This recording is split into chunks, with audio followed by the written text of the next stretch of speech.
بسم الله الرحمن الرحيم قلب ونكسن دغيسيال qodobada wararka warbaahinta kasmo galabtan aad ku dhageysan doontaan waxa ka mid noqonaya madaxweyne farmaajo oo salaada ciid la tukaday ciidamo ka tirsan kuwa dawladda Soomaaliya shacabka Muqdisho oo isugu hambaliyay munaasabada maalinta koowaad ee Ciidul Fidriga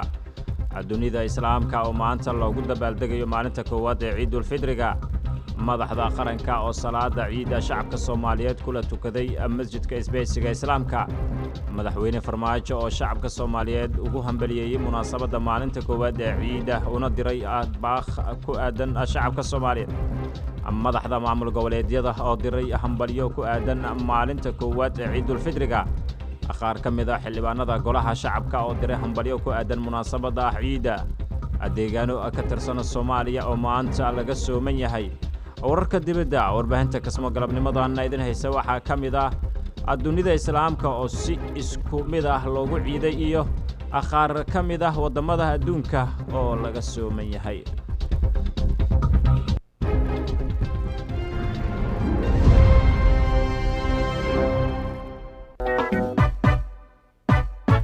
ma doonaysaa badeecadaad inaad xayeysiin u samaysid xagee xayeysiin walaalow badeecada loogu samaystaa kasma radio kii aad u baahnayd waa galabnimo talaado ah taariikhdu ay ku beegan tahay 4 bisha 6 2019 warkaasi oo dhan waxa la diyaaraa Cabdiraxmaan Maxamed Cabdiraxmaan Waabiri